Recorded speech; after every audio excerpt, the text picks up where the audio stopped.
Hi, I'm Plugo, author, illustrator, comic creator, and the art director for Kung Fu magazine for more than 20 years. But I'm here to talk to you about a project that's really special to me. It's the middle grade graphic novel, A Tiger's Tale. Imagine the story of tigers and dragons and martial artists and monsters. So when I launched the campaign for A Tiger's Tale Volume 1, I did not know what to expect, but it succeeded thanks to a group of passionate backers. It was also awarded the Make More Comics art grant that year and was later featured as part of an art gallery exhibit.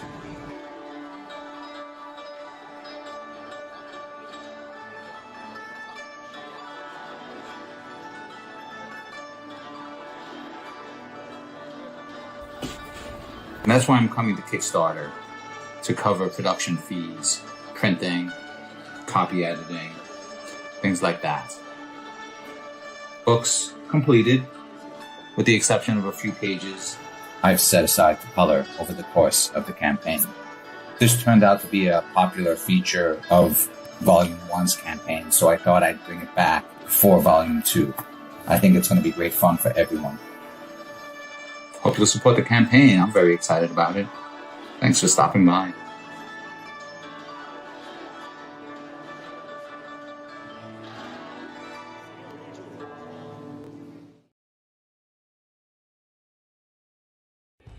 As a kid, I loved Kung Fu movies. So I went to Chinatown, trained with a wise teacher, and became a Kung Fu master. Sounds simple, right? Not really. My journey, like the study of Kung Fu, was as arduous as it was rewarding, filled with as many secrets as revelations and as much heartache as triumph. It's a defining moment in my life, and while I began studying Kung Fu to learn how to fight, what I discovered was a way to live. Martial arts never came easy to me. I was far from talented and even farther from being the chosen one. It was only through years of tenacious perseverance that I was able to make steady progress. And so, I was surprised when my master told me that I should teach Kung Fu and share the art outside of Chinatown. I did just that and taught Kung Fu to my own students for 20 years. I always wanted to do more to share the art of Kung Fu with others, but was limited by only being able to teach those within my immediate area. What about the rest of the world? Then one day, I had one of the deepest insights about Kung Fu. I realized that the punches, kicks, throws, and myriad of martial maneuvers are merely the delivery system for the true essence of Kung Fu, the philosophy and way of life. Having worked for years as a professional artist and storyteller in film, animation, video games, and comic books, I realized that I could draw upon this unique skill set to share my passion for Kung Fu with the greater world.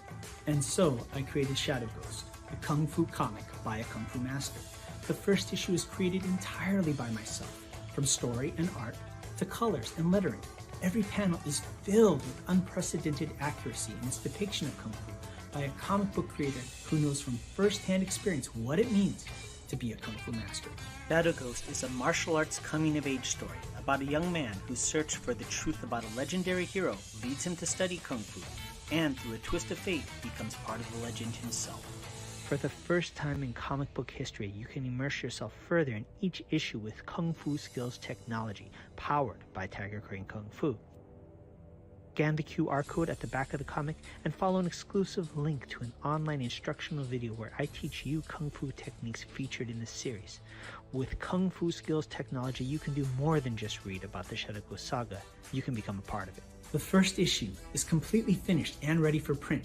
All that's needed is for you to make a pledge of support so that we can fund the printing of the first issue.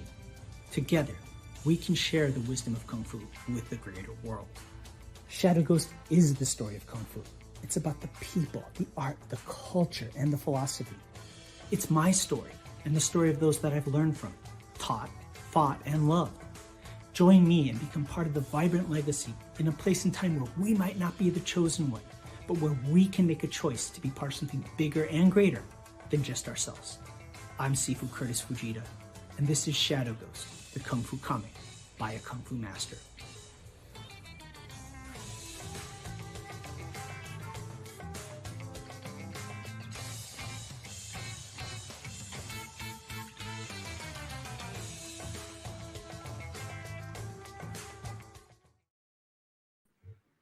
All right.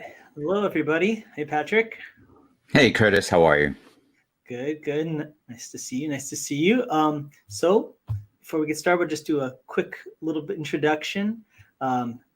This is the Comics Foo Show, and Patrick is so good at describing what the show is. I'm going to hand it over to Patrick. So, Patrick, if you'd be so kind to go ahead. Yeah, I should pick it up right after you say Exactly. Comics Crew Show, where we stand at the crossroads between comics, kung fu, and all sorts of pop culture.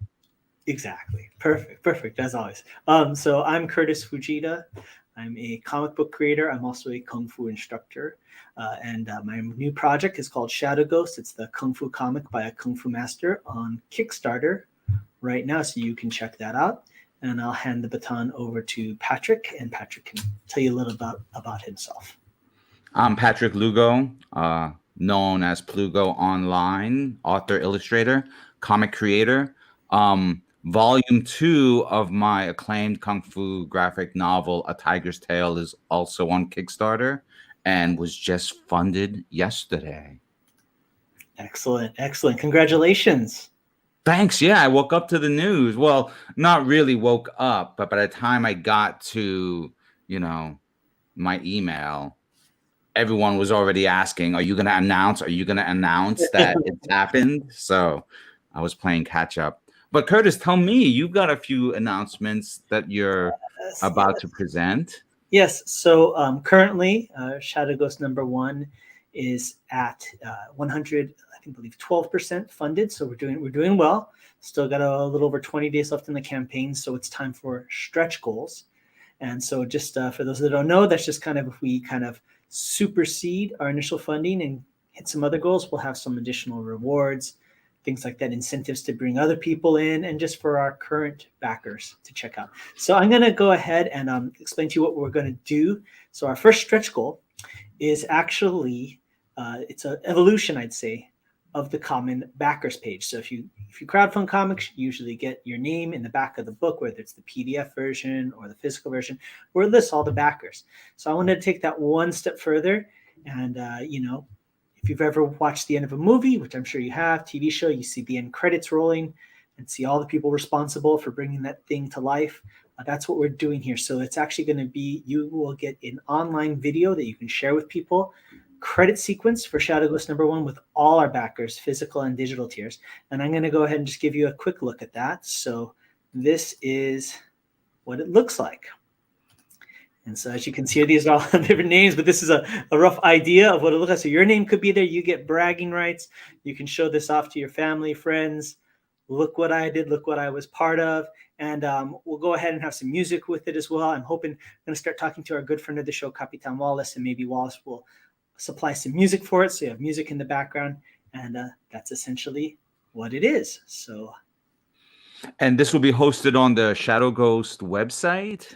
Yeah, probably on the Shadow Ghost website. It might be on our Comics Foo site, different places, and it'll be easy for you to go ahead and check out. But yeah, definitely it'll be on shadowghost.com because again, our backers helped make this a reality. So right, and I mean, they're gonna want to be able to share that link, right? They're gonna want to have a convenient way that they could post that, when they're like, got to prove their credentials, Exactly. So this is great stuff. So you can definitely do that. So we're going to do that at the $4,100 mark.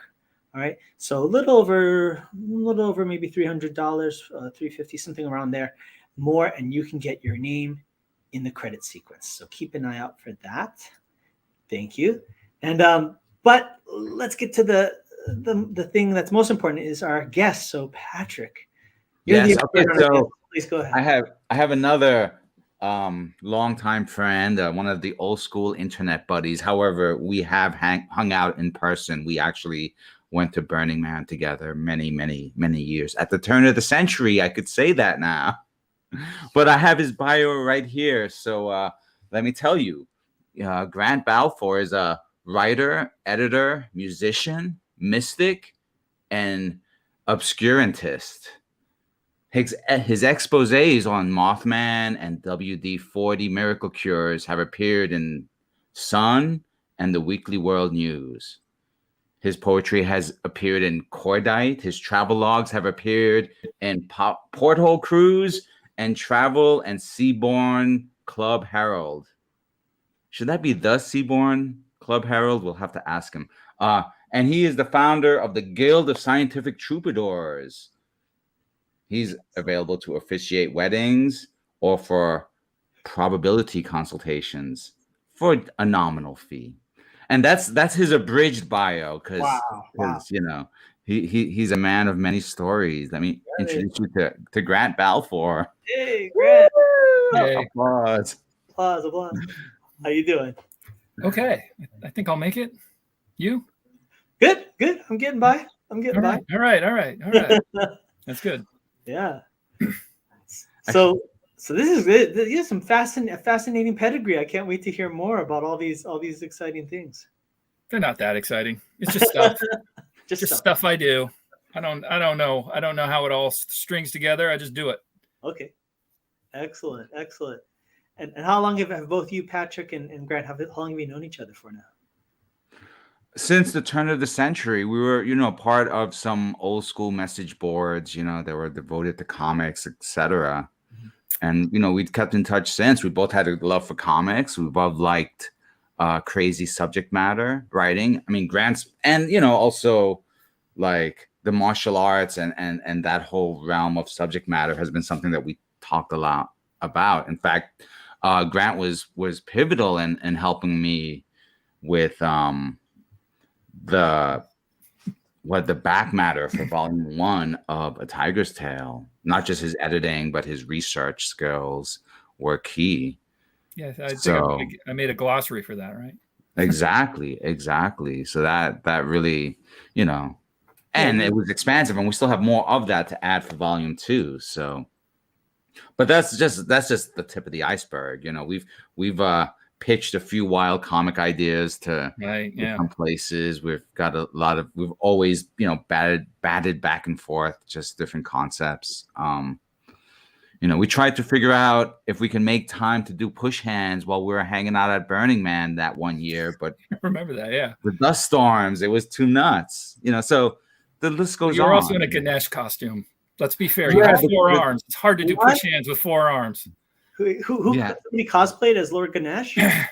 Yeah, I built. It was the most amazing thing I've seen. Wow. He and his lady were both inside the costume, so all 4 arms were active. No way. That is so and cool. I think we gave some people there, like, they still have trouble dealing with the memories, probably. Because Ganesh was alive, walking down the street, big elephant head trunk, absolutely realistic. All 4 arms were doing stuff. That is so slow and ponderous, removing everybody's obstacles, as Ganesh does. Yes, as he's wont to do. But yeah. That is amazing. Patrick, do you have photos or anything? This is amazing.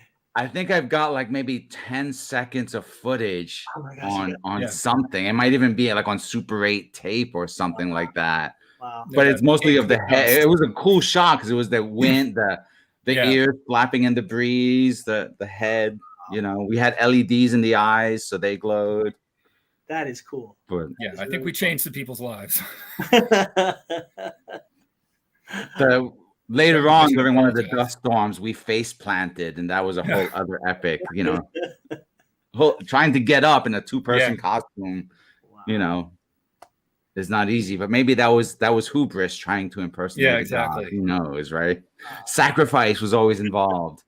And this was early on. I don't know the history of Burning Man. I know it's been around for quite a while, but this was probably early on in its development, or had it been still in the 90s, I think, wasn't it? Yeah, 98, 99, maybe 2000, somewhere right at the turn of those things. So not like when it was in San Francisco, right? We'd have to talk to Gene Ching about that. Right. But, before it became like a pop-up Las Vegas that it is now, Yeah, it was like... It was a year when they were charging for tickets, but it was still like double digits and not triple. Like the first year I went, they were charging for tickets, but there wasn't really a fence. So people just kind of showed up, and some people went through the gate and some people just went over land, and there you were. Yeah. but yeah, this was 2 or 3 years after that. So early on, yeah. Very cool. They did not have the firing range anymore. Firing range? Oh yeah. Wow. The history of Burning Man is long and not what you would expect. Yeah, that's awesome.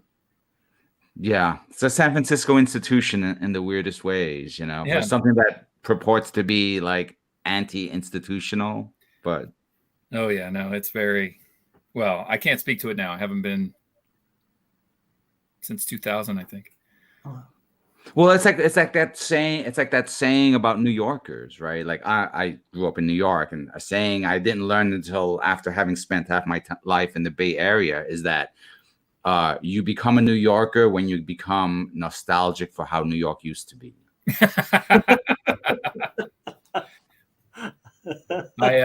I grew up in South Florida. I still live here, and I'm surrounded by nostalgia for New York, how it used to be.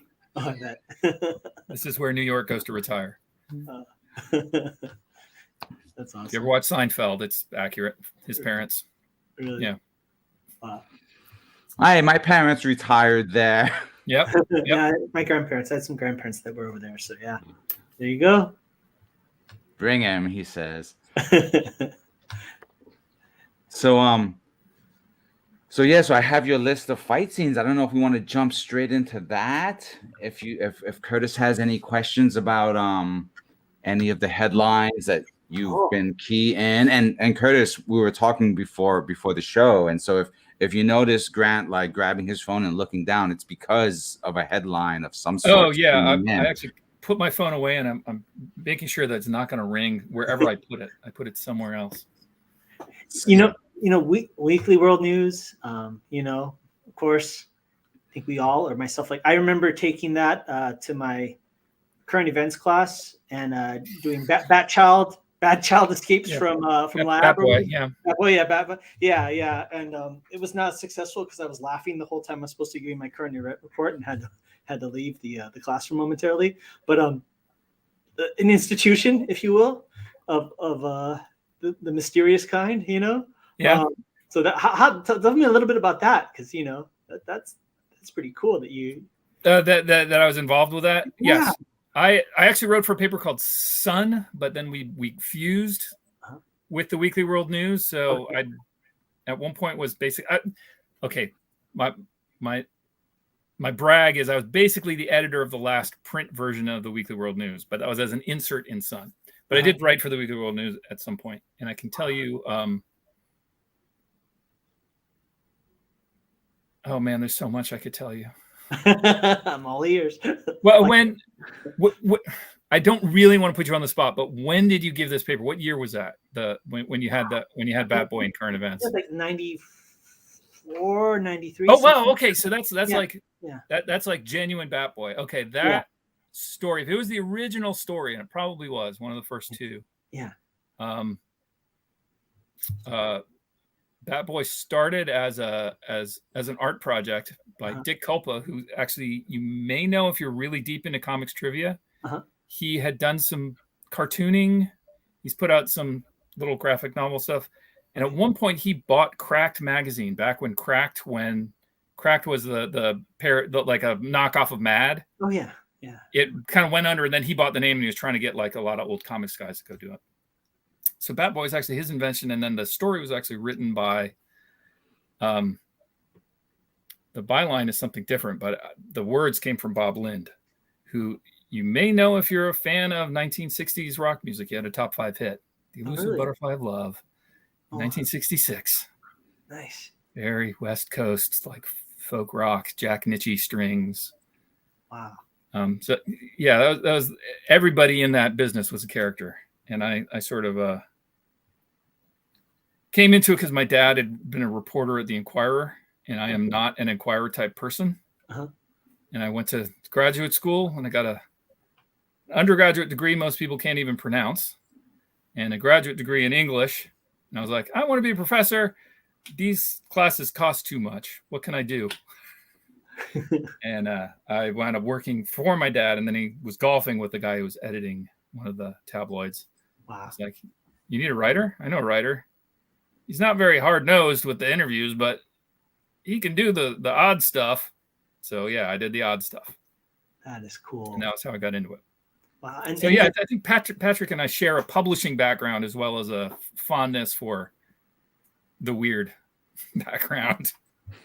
Definitely. And then you mentioning something about the Mothman and yeah, that was a regular sort of thing with the paranormal, yeah. paranormal and let's call it alternative medicine. Sure. And oddly, like a lot of fringe science, which is actually real science. We actually, like, all the tabloids had much more fact checking than people think. That's what I've heard. You know, it's funny. Like, have you ever? It's maybe kind of out of left field, but have you both ever seen this show called this series online called Hellier? Have you seen Hellier? It has to do with the Mothman and the Goblin Children in Hellier, Kentucky. Yeah. Okay. Gotcha. Yeah. There's like the Bell Witches around there and all that stuff. Yeah. That deeply fascinating. As somebody, because we all had that martial arts background, that also is kind of those things where it's like, how should I say this? There's a certain narrative about what's real, what's factual, what's accurate. And if you go off the beaten path, you start to realize that narrative is controlled by a certain, different interest than maybe not everybody has the same interest. And you start to realize that there's different aspects to truth, right? And there's different kind of lost histories and things like that. I recall being in mainland China, and I was at this one school on top of this mountain in the Nanchang region, and and there's one person that I was told to there's an internal school, and I was told to push on one of the students' stomachs. And I was pushing on his stomach, and then he just twitched and shouted, and he shot me back like 10 feet just by this flex of his stomach. And the immediate reaction afterwards was like, oh, nobody told him he couldn't do that. Like he grew up without that glass ceiling saying this is what's real, this is it. And so that's great that it's like those different kind of schools of mystery. So, but fascinating. So my question then is, can you no-touch knockout the Mothman when he's overhead? See, the Mothman is an interesting thing because it's at that boundary between what's physically real and what's like a hallucinatory thing that people see. Mm-hmm. Like, it's very hard to tell with some of those sightings what exactly was going on.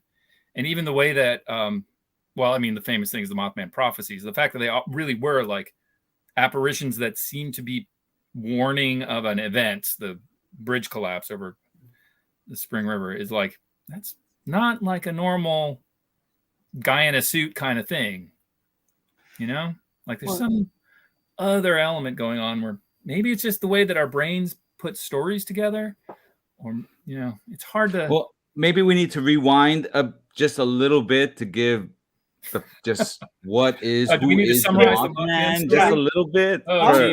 We talk about Injured Cold and go into that like immediately, but if you want to, we'll backtrack a hair. So, Grant, who's the Mothman?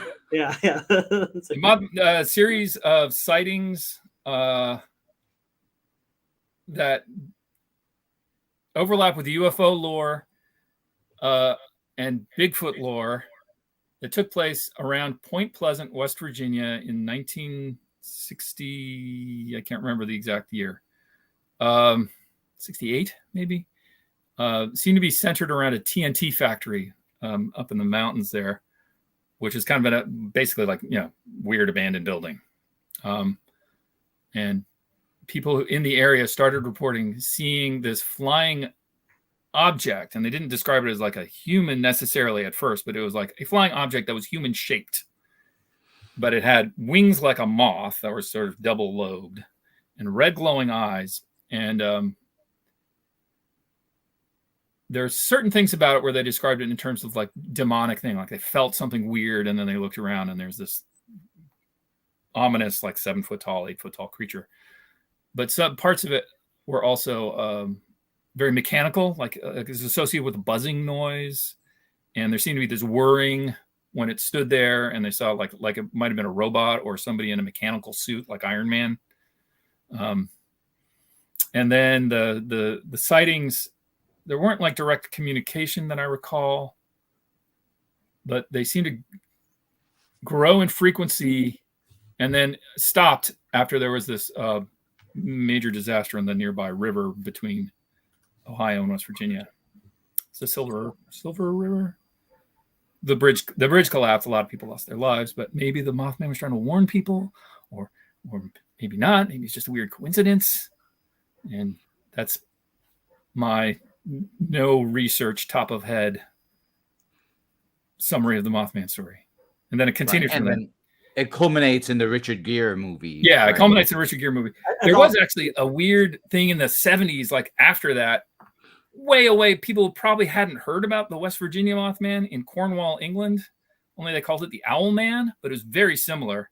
And it started with kids who were out on a school field trip in the woods, and they were visiting some like little church in a historic church in the woods in Cornwall. I can't remember where, but they saw like this figure, 7 foot tall humanoid, same kind of weird circular wings, strange like mask-like head, seemed artificial, but flying up to the steeple of the church is how I remember it.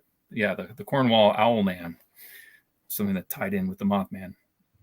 I always find it fascinating, like you talking about Point Pleasant and all those kind of places, when these kind of strange things happen in a place where I don't want to like generalize, but the demographic you wouldn't think would be into something that fantastical, and the people that are interviewed are just like real salt of the earth people that, like they, it's different, if it happened in a metropolitan city where there's a lot of people with esoteric kind of belief systems and things like that. But when it's places like Point Pleasant and all those kind of places, just it's fascinating, right?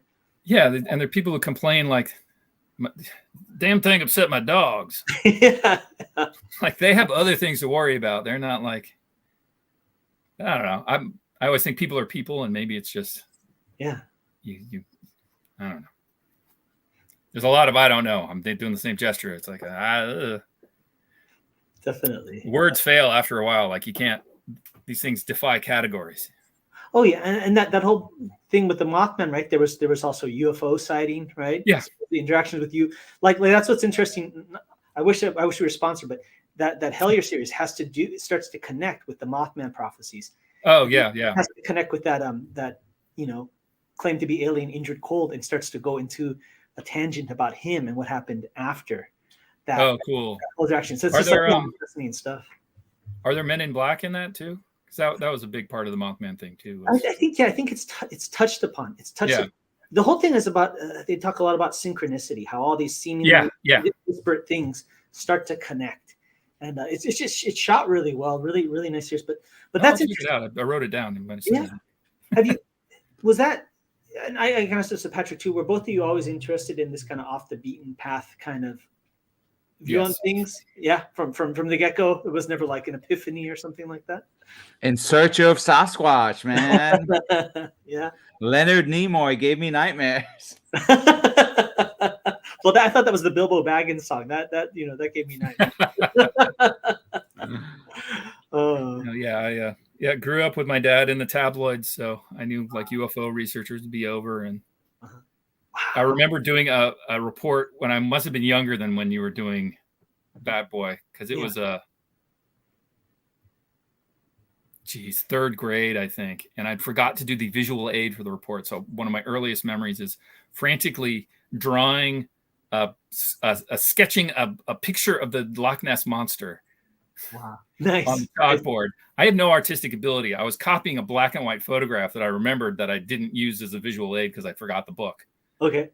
But yeah, that's what, like, I was giving a report on the Loch Ness monster in school.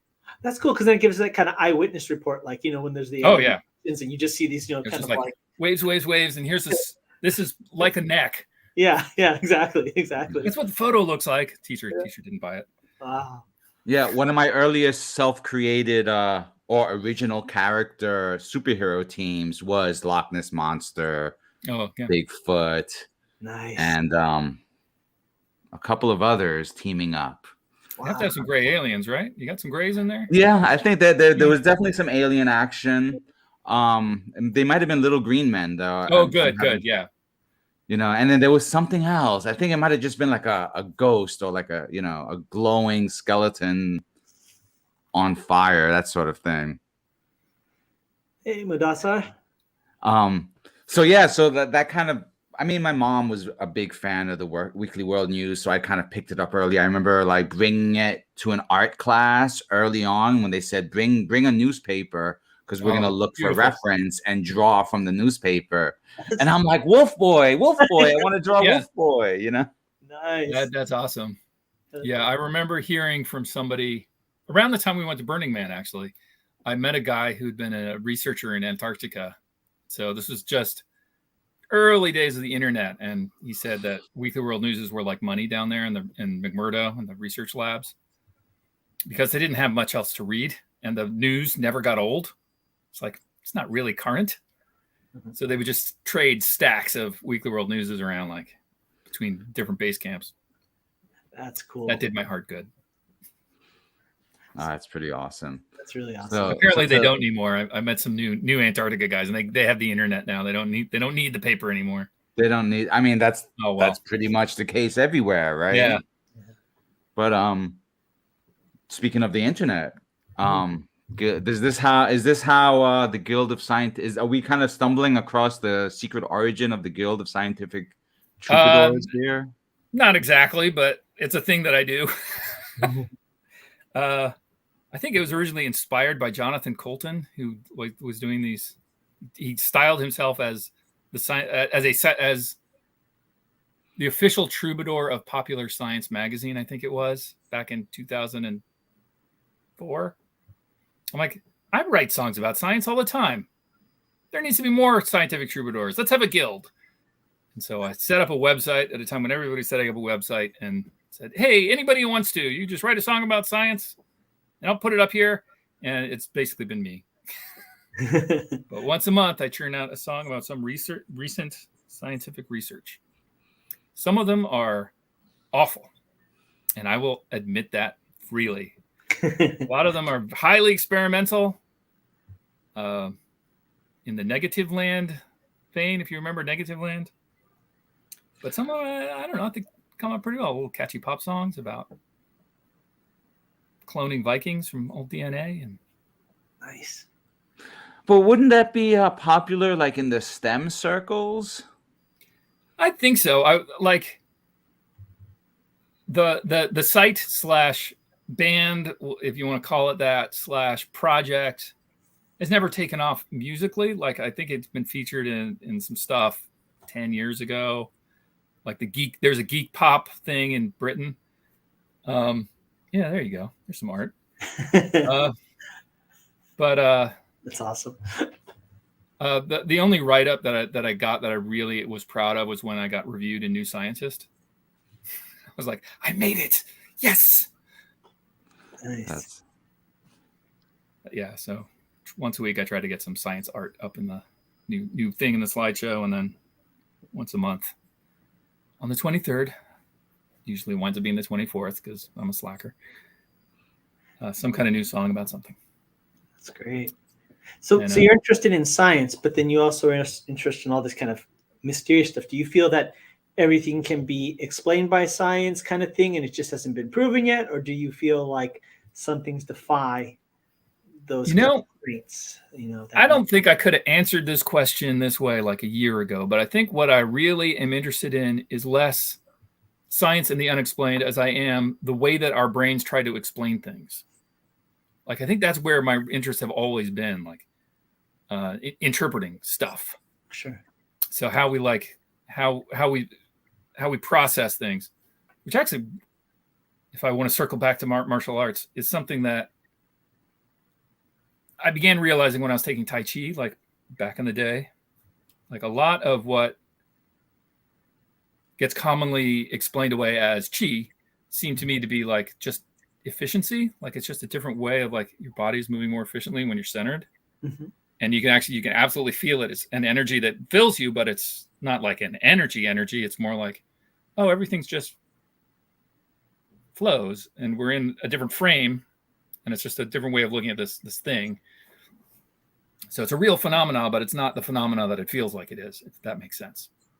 Yeah, I think that's kind of one of the things is distilling away from the mysticism, right, and the scientific method, and kind of finding something in between, Yeah, something that's functional. Yeah. That's something that I'm very interested in myself. Yeah, like that's always Patrick was alluding to the no touch hit kind of thing, right? Yeah. And the funny thing is everything is still based on the idea of having proper form, proper framework, all those things. It's not like, Professor X, you're just kind of like out mentally. It's still based in this reality, and I think that's the thing that people forget, or even I hate to say it, even some masters forget. They get a little high on their horse and go a different route. So yeah, well, I think people also get in the habit of explaining things in a certain way to themselves, and you just get like, that explanation is not complete. They never are. So always a little bit more. Sorry, Patrick, you're saying? No, I was just gonna bring up Master of the Iron Crotch, Grandmaster Tu Jin Chen. Yes. As an example of someone who kind of defies physics with his chi skills. My dog has just arrived on set. Okay, I thought you might be exercising a little iron crotch there. No. And so I mentioned him because like he'll talk about like the hard and soft, right? Like these feats, but then the importance of like balancing out the hard stuff with his art skills or with music playing. Oh yeah. But my dog stole my idea. My train of thought just got derailed. It's funny talking about like the metaphysical and the physical. I still remember, I met some guy who had done. It's always the people who do a little bit of martial arts are the most dangerous, right? Because physically they do the craziest stuff, and also their theories are just completely insane. And I met some guy did a couple years of martial arts. Won't say who the master is. And he was talking to me, and he saw me doing something, and I've been in it for a minute, and he goes, "So are you pulling the chi from your dan?" Because when my Sifu trained me, I pull the chi to my dantian and I spiral the energy out into a strike and this. So I was like, well, that's nice. And then he wanted to spar, and I don't like to spar with people I don't know because you never know what's going to happen. And he just threw a wild swing at me just to test me, and I forget. I think I blocked. Oh, that's charming. Yeah, exactly. So I blocked it. I think I backhanded him, and he goes, and I hit him across the face, and he goes, "Oh my gosh, what did you do? Did you spiral the chi through the dantian and let it erupt into the ging in your head?" I said, "No, dude, I smacked you in the face." Like it's like it's like there, and it's like you can have these, would say head in the clouds, feet on the ground, right? Yeah, exactly. Yeah. That is a beautiful metaphysical lesson right there. Oh yeah, I think yeah, exactly. But so Tai Chi, can you tell me? I mean, hold on. I really don't want to lean too much on that because I was a lousy student, but I did learn from Sifu Weilin Huang in Miami. Came from Foshan. And my practice skills my dedication is not good. Like every now and again, I'll like wave hands as clouds in a line when I'm waiting for something, or if my back hurts, I'll start like doing a little doyu kind of stuff. But I have not kept up with practice. I'm sorry. Well, the fact that push hands and Patrick knows push hands. I mean, push hands is always a thing. Like, what type of Tai Chi did you learn? I mean, I can't tell you how many people you talk to. Tai Chi. Oh, do you do push hands? What's that? And you go, oh, I rec center much. It's kind of that's the we had these classes in an outdoor pavilion in the middle of a park in an area that most people I think would define as sketchy. So there's always like a lot of pedestrians going by, but it was in Miami, and people would sometimes like just sit and watch us like do push hands or do like weird applications because we'd be yanking at each other a lot. Like, is there a mass mugging going on? What is happening? A very slow motion rumble, right? Yeah. Well, some of it was actually pretty quick when we were kind of like trying to get off the. Where's your center? But yeah, applications were always a big part of it, which was something that mattered to me more than I thought it would. Like, wasn't what I signed up for necessarily. Sure. But it was very important in learning what the heck is going on.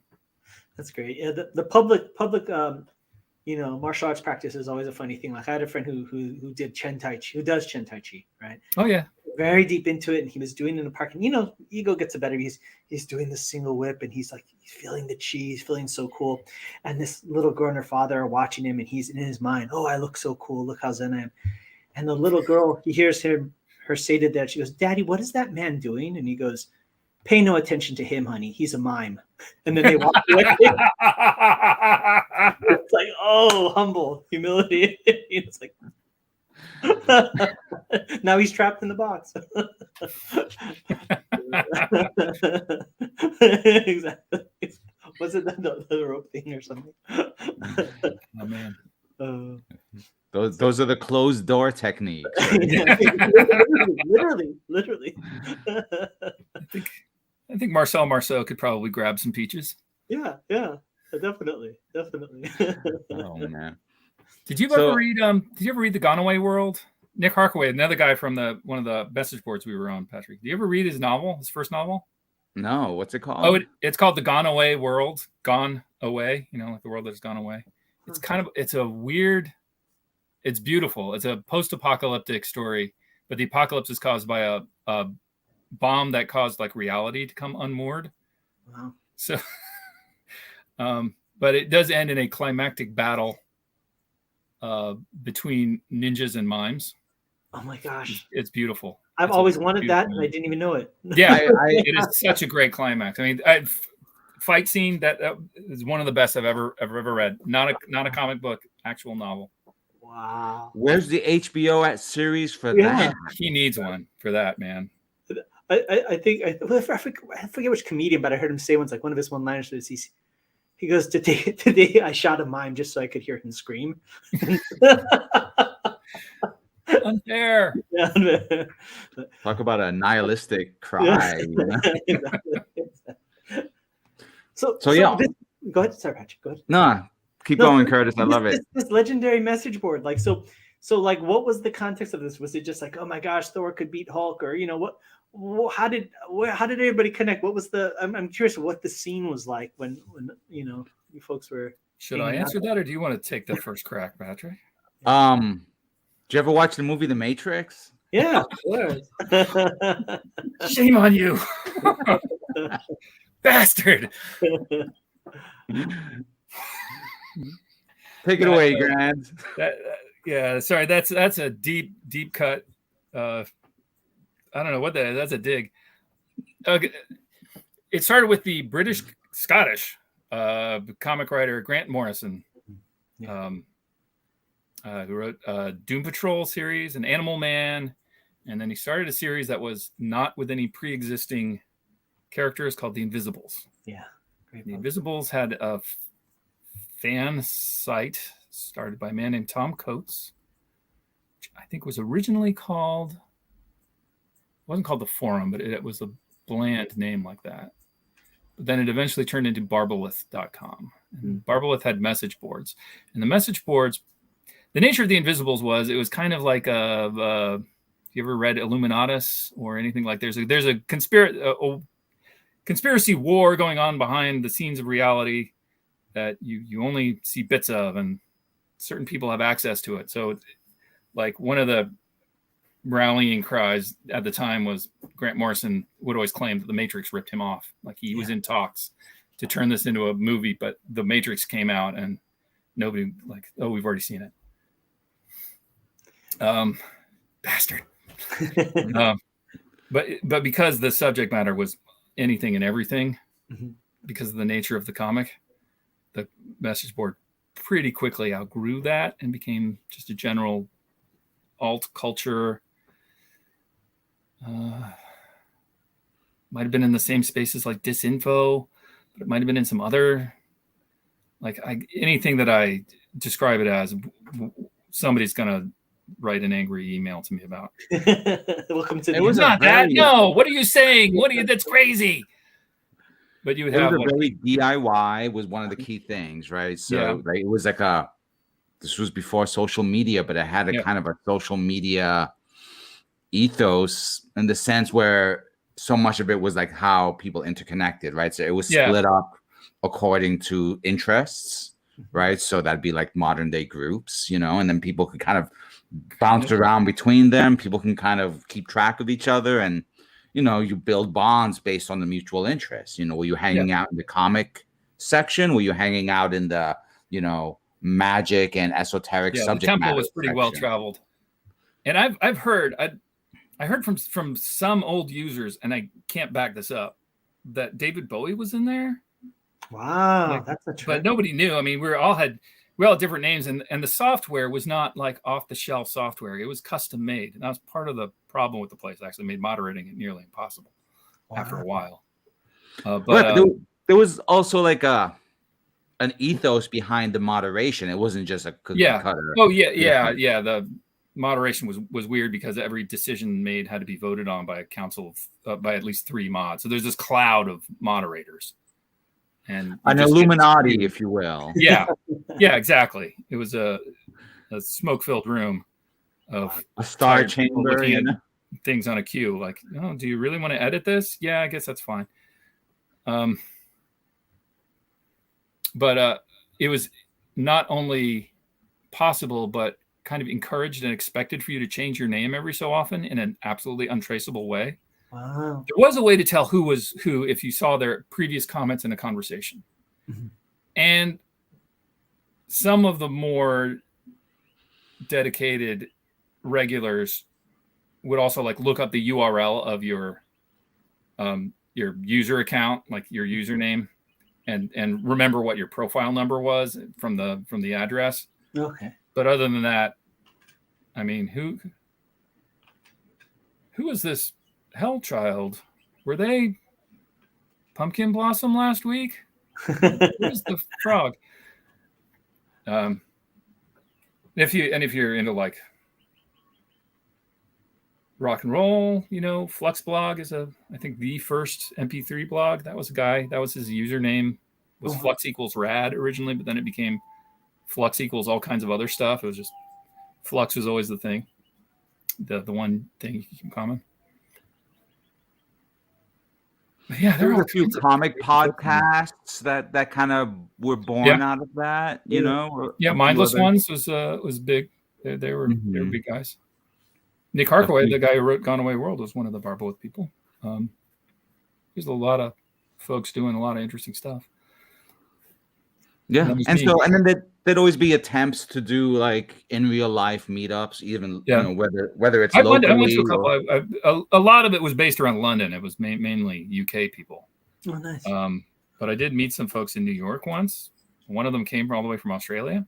Wow. Adam Ford. It was really funny. Actually, I was in a place in Covington, Kentucky last year, and there's a really cool shop called Earth to Kentucky, which is a lot of comics, but also like, what do they call it? Like modded action figures. Oh, neat.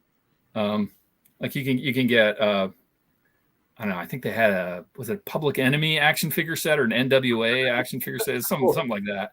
Wow. But they had some other ones, and I remember texting him when I was there. He lives in Melbourne, Australia. Like, hey, I just saw these things you'd really like over in this place. And he's like, oh, yeah, some of those are mine. Oh, really? Like he's in that scene. It's some scene where the modded, and it's like, oh, yeah, Earth to Kentucky. Yeah, they sell some of my stuff. It's there. Oh, cool. Which was like, oh, okay, freaky. That's really cool. But if you're ever in Covington, it's right across the river from Cincinnati. Go to Earth to Kentucky. Neat. Get your comics there. Yeah. Oh, your action figures. I used to do that. I definitely Frankensteined my share of 8-inch Mego action figures. Yeah. Yeah, these are like professional level. Some of them were really incredible. Wow. And they also had paperbacks. Like I really loved. They had some George Adamski paperbacks. If you're back into the paranormal stuff, he was the guy who kind of created the idea of the Nordic aliens who are our space brothers. These were like the original paperbacks that had his stuff in it from the 50s. What do you think about the it's not declassification, I forget what they're calling it, but all the it's UAP now, right? UAP. Oh yeah, unidentified aerial phenomena, because you got to have a more military sounding acronym, right? Yeah, but the fact that supposedly more information is coming out and stuff, but it seems like a trickle to me. I mean, I would like to. I think it's not seeing what I wanted to see. Let's put it that way. Yeah, I think it's stuff that would be like in the bag, like a slam dunk for somebody who has this one idea of what a slam dunk is, which is, well, it's a report of something that could not be earthly technology. Yeah. That's what it is. There it is. Yeah. Okay. Can't draw any more conclusions. Just a thing we saw. Looked like a machine. It was going real fast. Probably wasn't ball lightning. Yeah, I was hoping for like I thought I Yeah, was exactly. You know, I was like, oh my gosh, they're gonna say it all, and I get to actually understand what's going on and all this cool stuff. And yeah, the more you get involved with like local politics, I think you also see that same mindset. Like, oh, somebody knows how this works, right? yeah, Somebody's got the answer to this problem. Somebody's working on this, right? There's a committee. They produce these talking points I need, right? No, well, it's just like when there's no committee. The Phoenix Lights, how that was handled initially when you see the press conference that was at the mayor or whoever. Right. It was like, really? There was like this amazing thing going on that all these people were reporting, and they just joked around about it. I was, anyways. Well, what's the Alan Moore quote, right? That the even scarier conclusion is that nobody's in charge. Yeah. Yeah, exactly. That is my favorite conspiracy conclusion. Have you guys seen that documentary on him, in the Mindscape of Alan Moore? No, I haven't seen that yet. I really want to. It is like just absolutely. I shared it to some friends and they didn't like it because I guess it was a little too cerebral. Like I didn't realize how deep it went. But people accused me of that. So oh yeah, it's a great movie. Just him talking about his life and his views and stuff, and it's really surreal. But yeah, Alan Moore. Wow. Yeah. Insane. Yeah, I mean, in a good way. In a good way. He's amazing. I've been doing a lot of rereading lately of Neil Gaiman. Okay. Because Sandman on Netflix, and then read the Sandman run. And the more I read it, the more I realize like he really is kind of following Alan Moore a lot. Like footsteps. Once you get into like Alan Moore like trivia. Not trivia, but like the lesser known stuff, like his second run of Swamp Thing or whatever, second volume of Swamp Thing. Yeah, I took BBC has their master class called BBC Maestro, and my wife got for me the Alan Moore course. Oh, nice. Yeah, so I'm watching. I'm like, okay, it's neat, and he's just so surly, and it's going through, and then okay, they're gonna get to the comic book writing part. Like, oh, this is me, and like the first thing is like, look, I highly recommend you don't get into the comic book industry. Yeah. Like, oh man, like, but if you have to, and it's not my fault if you do. But he talked about some fascinating things. Like he talked about the specific word count per page. So nice. The ratio between words and all that. Yeah. And but man, the whole thing was like, you get it for the comic book and there's just like 15 minutes, where he's just like, I really don't think you should do this. You know, if you do, don't hold me to it. But yeah, I love Alan Moore. And my favorite thing is in that documentary, he talks about, he goes how writing and creating is magic, right? Yeah. Yeah. He goes, that's why to cast a spell, you have to spell words. And he goes that there can be no culture without cult. Yeah. Cult, and you're just like, oh yeah, all this stuff was right in front of me. I just didn't take it. Yeah. Big. The spelling thing is something that means a lot to me. Personally. Oh yeah. Definitely. It's so weird how, no matter what language you speak, I think the word for magic always there's something adjacent to language. Mm-hmm. Well, if we're on the subject, then let's put it this way: to what either one of you are willing or comfortable seeing, what's one of the weirdest or most out there, like paranormal kind of thing that you experienced that you could say in this venue, or that you would be willing to say? Where I grew up on Long Island, Long Island, New York City, not New York City, Long Island, New York, home of the Amityville Horror, home of Pilgrim State Mental Institute, where they did the first electroshock therapy, and right. So we just grew up in these locally, there's a Lake Ronkonkoma, which was purportedly a haunted Native American lake where there was every year someone would die because the spirits would suck them down. Wow. The freaking I lived at the bottom of a hill from a convent, right, that dominated the whole town I lived in, and that convent was surrounded by forests, and so we'd go in there and we'd find these mysterious little little graveyard with tiny little gravestones, like, what is that? So I mean, I don't know, am I misremembering that? Who knows? But yeah, haunted town, haunted childhood, we lived on a pretty after moving out of New York City, we lived in the suburbs with enough land that we had a little bit of a forest in our backyard. Wow. Oh, that's cool. Yeah. Great in the summertime, but terrifying at night when, maybe that's Bigfoot knocking on the window because it's windy. Totally. So take your pick, Curtis. There's That's a so whole cool. I can tell you this, that when I went to go visit, they remodeled the Amityville Horror House. So Really? you can't quite But it's see still the there? eyes. It's still there, but you can't quite see the eyes anymore. Okay. Eerie. Wow. And- Yeah. Well, that's I don't what have I got. anything dramatic to point to myself. So Okay. Yeah. lights that I can't really explain, but maybe they're explainable. I don't know. Yeah. A lot of things, feelings in areas that you later learn, like maybe you should have been feeling something a little weird there. Yeah. Yeah. Yeah. I'm trusting that inner voice. Yeah. Yeah. Yeah. Something strange going on there. Yeah. I've experienced a fair amount of stuff. And I was talking to my wife, and at one point she goes, like, I kind of took like, well, things like that happen. And then she's like, no, not so much, like not that often, to most people, like, like you're kind of attuned to. I have this running conversation with my wife about frogs, raining frogs. Like when you remember the movie Magnolia? Mm-hmm. Yeah. She's home, she's gonna do that. Like, and the kid says, "This really happens." Like she thought the movie Magnolia was super boring because everybody knows that happens. Oh yeah. That's a thing that just happens, right? My mom used to talk about that. And we'd go out, it would be raining and there'd be frogs everywhere. It'd rain frogs, sure. Yeah. I'm like, no, it doesn't happen. It never happened in New York. Yeah. That's classic Charles Fort, like weird phenomena.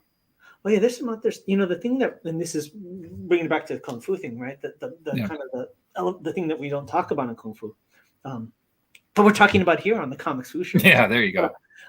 Is the spiritual Kung Fu, right? Which is they call it the Sanggong, the spiritual work. Right. Like we always talk about, okay, there's the base level, there's the physical, the internal, usually associated with the chi, but then there's the whole spiritual practice, and to be frank, kind of the occult practice, and that's a whole thing that like really we don't talk about, but there's definitely people and sifus and grandmasters that dabble in that, because if you're trying to achieve enlightenment or power, right, that's like that next tier, and I'll never forget, it was at Grandmaster Lily Lau's tournament, the Eagle Cup 2 in 2007. I was there, and there was this one. I don't want to mess with those people, but I'll speak around in circles. But there was this one grandmaster who I knew from his students dabbled in the occult aspect of Chinese martial arts. Like it was just a given. Like everybody knew this, and he was very high level. And I had heard about one of his top students in the community, from friends for years. And I was walking through the Patrick, I would imagine you might have been there, but that was like 2007. Lily Lau was in Oakland. I don't know, maybe the convention center or some place. It's a big place, and it's a martial arts tournament, so people are screaming, yelling, weapons. Yeah. So I'm walking through with one of my friends, and I see this one grandmaster's student who's a sifu through the crowd. I mean, we're talking maybe like 6 or 7 car lengths in the middle of the tournament. There's no way he could hear me talking. And I see him through the crowd, and I say to my friend, I said, "Hey, that's Sifu so-and-so. I hear he's really good." And through this crowd of people, just boom, his head snaps aside, and he just stares at both of us, and he's just glaring at us through the crowd. And it was like, oh my God.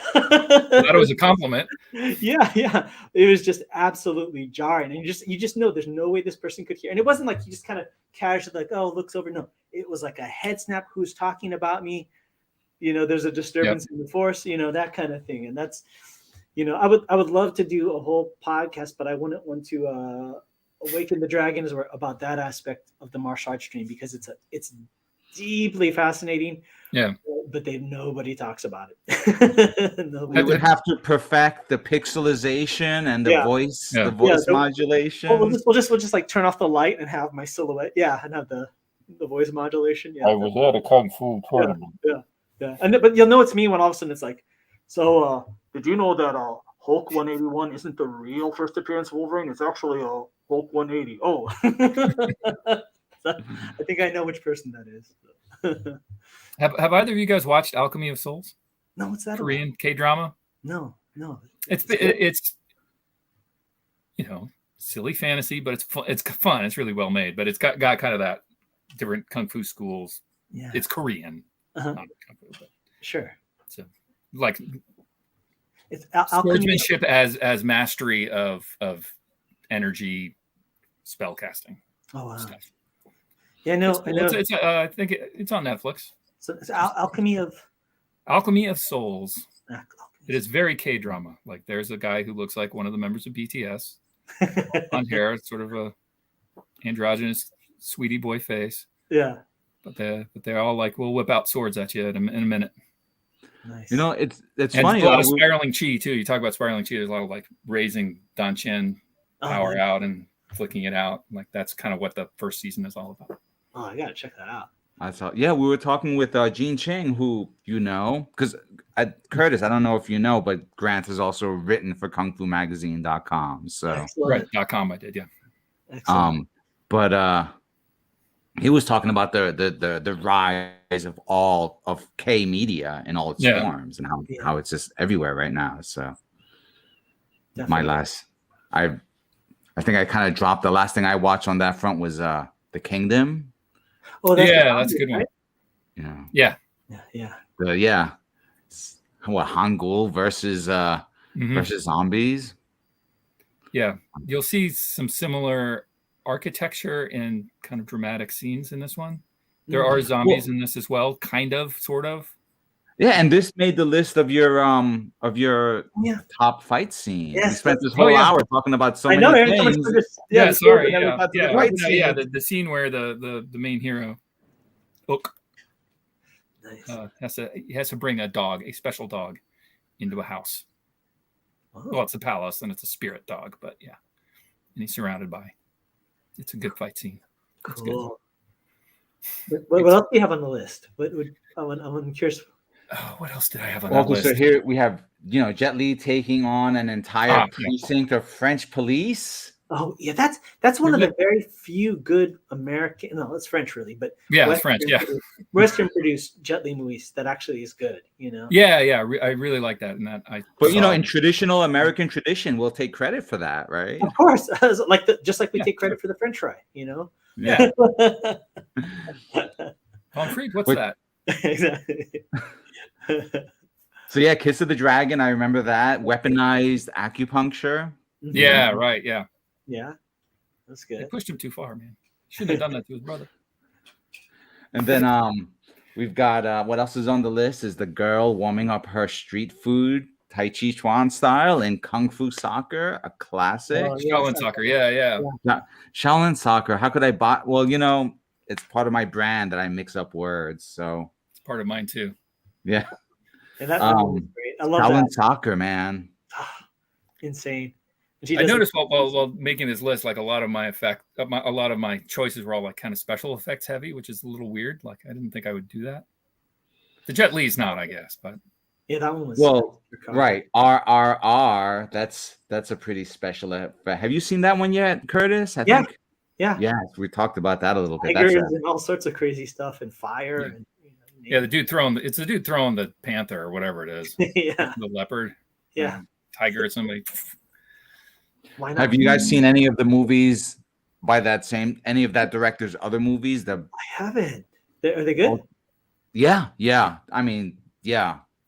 I've seen, what is it? Bahu. I don't even want to try and pronounce it considering how I'm going these days. But there's one that's more period set, fun. It's got that like humor. It's very Marvel, Bollywood Marvel, because it's like funny and action, and it's like playing off that. I mean, the thing is that has the MCU done a musical sequence yet, like a dance sequence in any of their movies? Kind of in the Eternals, they had one, but it was kind of like tongue in cheek because he was. That's right. Yeah, they were definitely nodding towards Bollywood there with the one guy with his little assistant kept filming everything. Yeah, Kumail Nanjiani, right? Yeah. That was a slick where I should have remembered that, because I think I wrote a sentence specifically about that when I reviewed it. But But yeah, but no, but not like a genuine earnest. I mean, Ms. Marvel nodded at it a little bit. Yeah, and then on the DC end, right? Supposedly Joker is the next Joker movie is a musical, more or less, from what I understand. That's an interesting choice. I like Yeah, that. yeah. Yeah.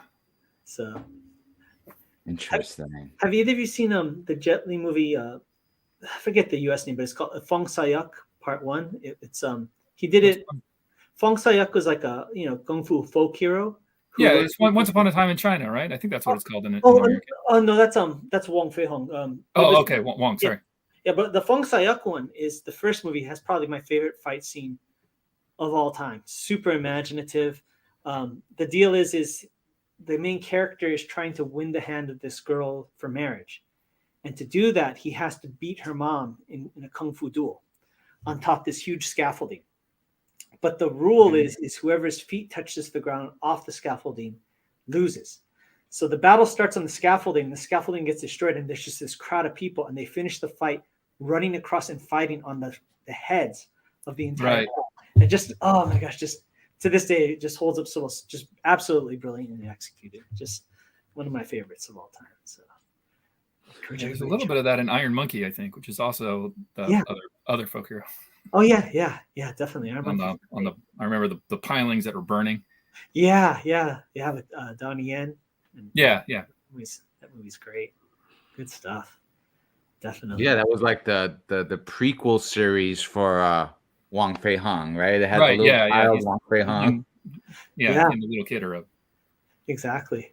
And that's why I ended up studying the Hongga style, because I saw Once Upon a Time in China and all that stuff. And so I was like, oh my gosh, I'm going to be doing cartwheels and like backflips and jumping kicks and the no shadow kick, right? That he does. So my Sifu one day, I was talking to him. I was like, oh, I want to learn the no shadow kick. Oh, you want to learn the no shadow kick? And he just covers my eyes and like kicks me in the stomach. No shadow kick. I was like, that's it? Like, it's not like you're floating across. Like, no, it's like an alliteration. Like the no shadow means it doesn't have a telltale sign. So you discuss. They say that the hand lies, the foot tells the truth. Oh, okay. I was really hoping I would be flying across the room, but the hand lies, the foot tells the truth. Yeah. Yeah. Or in the West, we say talk to the hand. That's the yeah, exactly. But yeah, great stuff. Love those films. Absolutely. Yeah. Well, I mean, I think talk to the hand. I think that's a pretty solid way to wrap up our hour here. Every album, boom. We might have to adopt that from now on. What do you think, Curtis? We'll have to workshop that a little bit, Yeah, do a little, like pivot or something like that, and then it's a good wipe. Yeah, exactly. Right, or like one of these. I can't do it because I'll knock my microphone over. Exactly. Don't do that. But this is really enjoyable, Grant. It really, you. Yeah. I feel like we could just keep going and going and going, but I feel like we can get this again. Definitely. Yeah, thanks. Once again, I mean, Grant and I keep in touch via text or random streams, but it's always a pleasure to just, hear the voice, have the conversational flow. Yeah. Definitely. Yeah, I like the way you can't tell where it's going to go. Yeah. At least for me. Exactly. I'll write down some points, but I won't go there. Yeah, well, we had, the only thing we didn't talk about was, Epi Thatcher incarnation of Grendel seizing the collection. That's another hour. Yeah, well, because we had Eli Schwab on the other day, and he does a podcast that's specifically focused on Grendel. Oh, really? So yeah, I'm gonna have to tune into that. It's called "The Devil Is in the Details." Yeah. Oh well, that's a good name. And so, according, I have to catch up on it, but he does like they've gone from issue 1, and then every time they reach like an end of an arc, they've had Matt Wagner or some of the creative team on. Oh, that's really cool. Yeah, he seems like he'd be a nice guy. He's cool. I mean, I because he's when WonderCon was in the Bay Area, he was a regular institution. So nice. We cross paths, and he was always very amiable and just willing to chat, whatever. You could stop him at the water fountain and just start discussing mythology, and he'd be down. That's cool. Yeah, if you're ever, I can't say that he's like an American answer to Alan Moore, but he's like kind of strangely parallel without being very erudite and I don't know. But there's a lot of comic book artistry in his books, but it's not like, look, I'm being artistic. It's more like, got a lot of like indie guys to do a sort of mainstream, not exactly superhero book. They're really worth it. They're really also. Yeah. His title Mage, where he that was kind of semi-autobiographical. Right, and with a lot of the whole messing with the archetypes and Lancelot, or Sir Galahad was a black girl from the inner city with a baseball bat. Remember that? You remember it better than I. Yeah. So we'll have to arrange to get you onto the Devil in the Details. Get you a guest spot. All I'll say is, I like that. Oh, that one was good too. I like that one. Be the hype man. Yeah. There you go. Well, excellent. Well, this is how we usually do things, Grant. We usually sign off here, but then on the show we actually play some what we consider the closing credits. Right. And then we do like a little Marvel-esque kind of special something, which hopefully I can find in those couple of minutes while the trailer plays. Well, I'll handle the trailer duties. So yeah, absolute pleasure. Is there a specific site that you want us to direct people to for you, Grant? I think Patrick put one up there, but okay. Guild of Scientific Troubadours is kind of where I am. All right, that's me. Excellent. Very good. All right, and then I should make it look prettier. It's still like it's more than 10. Good Lord, how long have I been doing that? 18 years? I don't know. A long time. 12 years? I don't know. Too long. Don't worry that more the than 10. The aesthetic will circle back around any minute now, Blogs are back. Email is back. Yeah. Why not? There you go. Well, good. Well, thank you so much for coming on the show. Thanks for having me. Definitely. Thanks again, Grant. Good luck in your next endeavors. Thank you. And you made the Tigers run into the rabbit. There you go. Take care. Awesome. Bye. Excellent. And before we close out, Patrick, just remind everybody where they can find. We'll show the information, but don't forget to check out Patrick's. Me. You can find my work at Kickstarter at tigerstail.com. Actually, now that I mention it, I wanted to announce. What we could do is an after credit sequence. I have a special add-on, brand new, that I want to announce. So we could do that after we've played these credits. So stick around to find out what that's about. All right. Well, then I'll start that, and everybody check out my campaign as well. On Kickstarter, Shadow Ghost. Just type in Shadow Ghost, and we got that new stretch goal again. So you want to have your own kind of film credits. That's part of our next stretch goal. So it's really cool stuff. I'm going to go ahead and play the trailer so you guys can see a little bit about what we are doing. And then when we come back, Patrick has special updates. So thank you very much, everybody. And go ahead and check this out.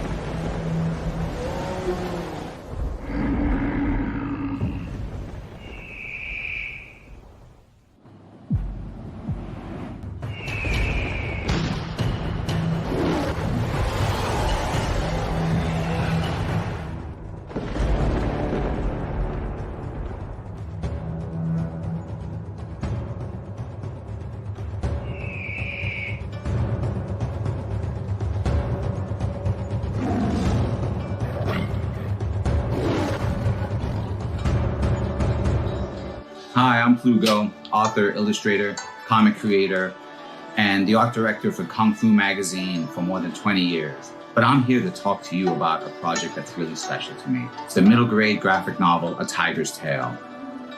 Imagine the story of tigers and dragons and martial artists and monsters.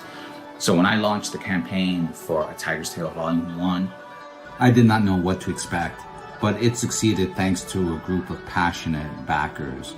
It was also awarded the Make More Comics art grant that year and was later featured as part of an art gallery exhibit.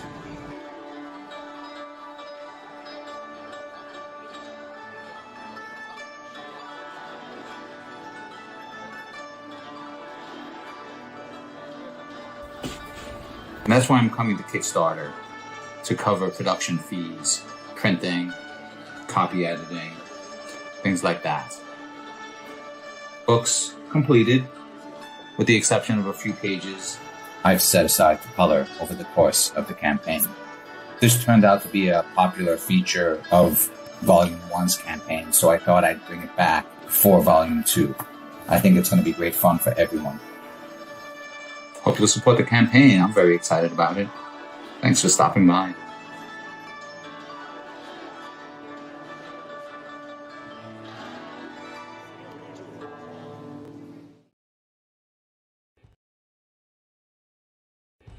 As a kid, I loved Kung Fu movies. So I went to Chinatown, trained with a wise teacher, and became a Kung Fu master. Sounds simple, right? Not really. My journey, like the study of Kung Fu, was as arduous as it was rewarding, filled with as many secrets as revelations and as much heartache as triumph. It's a defining moment in my life, and while I began studying Kung Fu to learn how to fight, what I discovered was a way to live. Martial arts never came easy to me. I was far from talented, and even farther from being the chosen one. It was only through years of tenacious perseverance that I was able to make steady progress. And so, I was surprised when my master told me that I should teach Kung Fu and share the art outside of Chinatown. I did just that and taught Kung Fu to my own students for 20 years. I always wanted to do more to share the art of Kung Fu with others, but was limited by only being able to teach those within my immediate area. What about the rest of the world? Then one day, I had one of the deepest insights about Kung Fu. I realized that the punches, kicks, throws, and myriad of martial maneuvers are merely the delivery system for the true essence of Kung Fu, the philosophy and way of life. Having worked for years as a professional artist and storyteller in film, animation, video games, and comic books, I realized that I could draw upon this unique skill set to share my passion for Kung Fu with the greater world. And so I created Shadow Ghost, a Kung Fu comic by a Kung Fu master. The first issue is created entirely by myself, from story and art to colors and lettering. Every panel is filled with unprecedented accuracy in its depiction of Kung Fu by a comic book creator who knows from first-hand experience what it means to be a Kung Fu master. Shadow Ghost is a martial arts coming-of-age story about a young man whose search for the truth about a legendary hero leads him to study Kung Fu, and through a twist of fate becomes part of the legend himself. For the first time in comic book history, you can immerse yourself further in each issue with Kung Fu Skills technology, powered by Tiger Crane Kung Fu. Scan the QR code at the back of the comic and follow an exclusive link to an online instructional video where I teach you Kung Fu techniques featured in the series. With Kung Fu Skills technology, you can do more than just read about the Shadow Ghost saga. You can become a part of it. The first issue is completely finished and ready for print. All that's needed is for you to make a pledge of support so that we can fund the printing of the first issue. Together, we can share the wisdom of Kung Fu with the greater world. Shadow Ghost is the story of Kung Fu. It's about the people, the art, the culture, and the philosophy. It's my story and the story of those that I've learned from, taught, fought, and loved. Join me and become part of the vibrant legacy in a place and time where we might not be the chosen one, but where we can make a choice to be part of something bigger and greater than just ourselves. I'm Sifu Curtis Fujita, and this is Shadow Ghost, the Kung Fu comic by a Kung Fu master.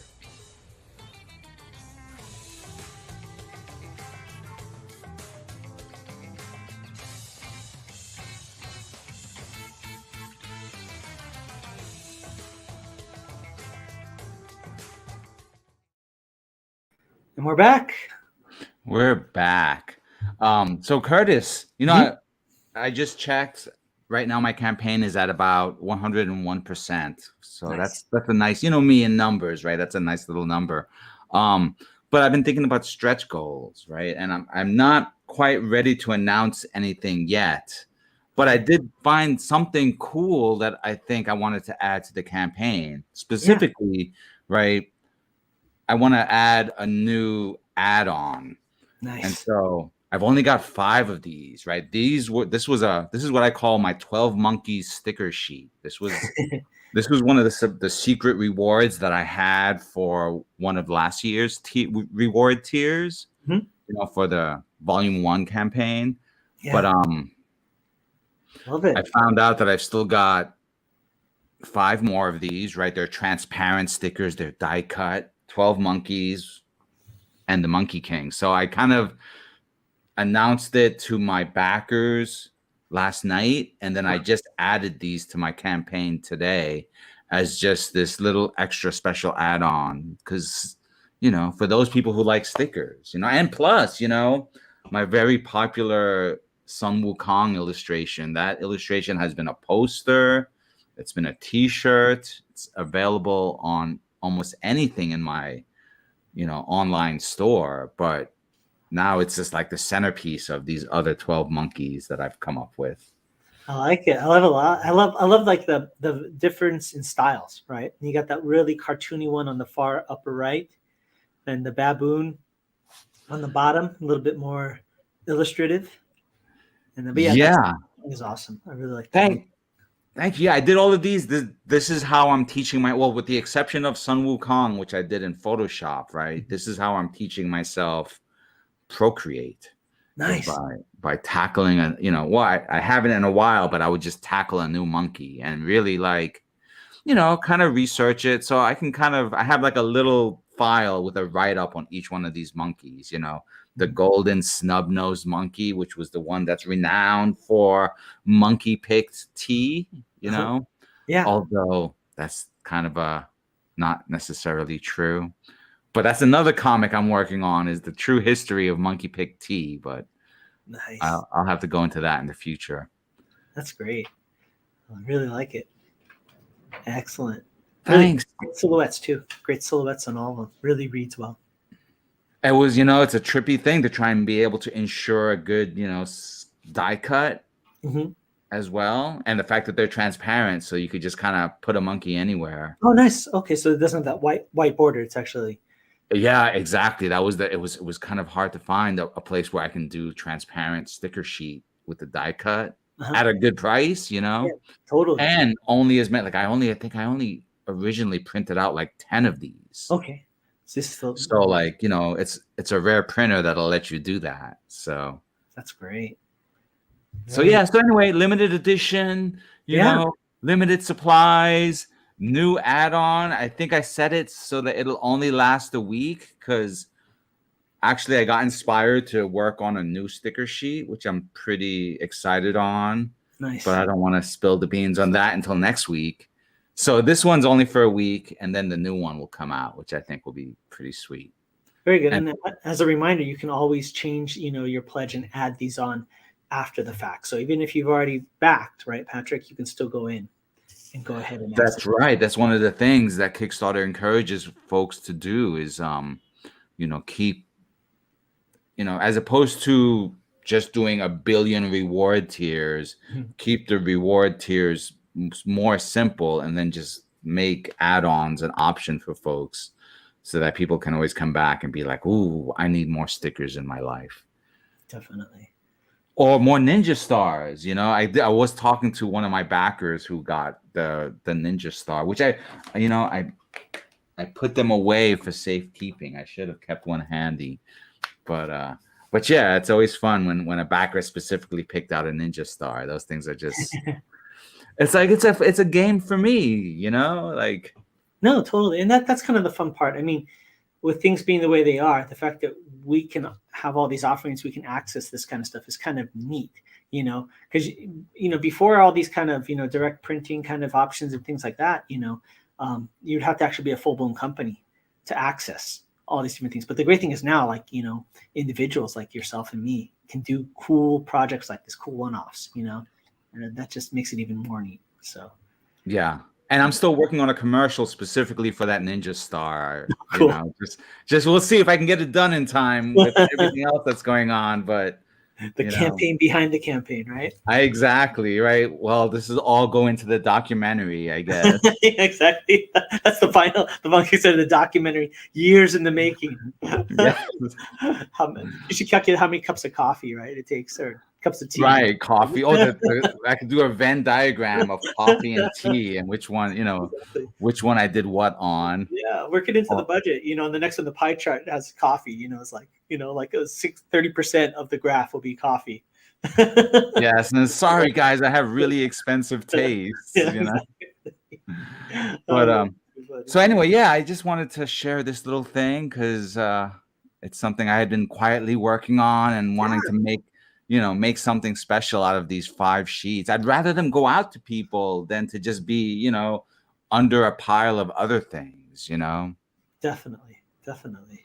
It's better out in the wild, as it were. So. Exactly. So let's put that away. Great. And yeah. I guess the last thing that I should also share is on this monitor. Mm-hmm. Oops, that's not the button I want.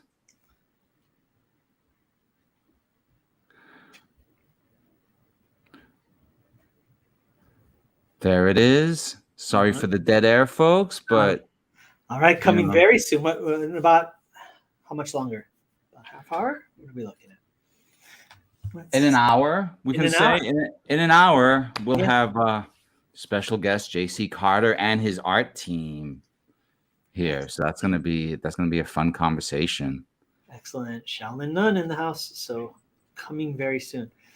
Well, good. Well, I guess we'll close it up here. If I can just share one more thing, just as a reminder, as I mentioned earlier, for the Shadow Ghost campaign, don't forget we have the new stretch goal of credits. You can be part of the end credit sequence to the campaign. So you have your name there. There'll be an online video with some motion graphics, also some music, all the great stuff. So if you always wanted to have your name in the credits of your favorite film, anime, something like that, this is the tier for you. This is the next level reward for all backers, digital and physical, and we're looking at the $4,100 mark for that. So take a look at it. And on that note, want to close it out? Yes, we'll see you.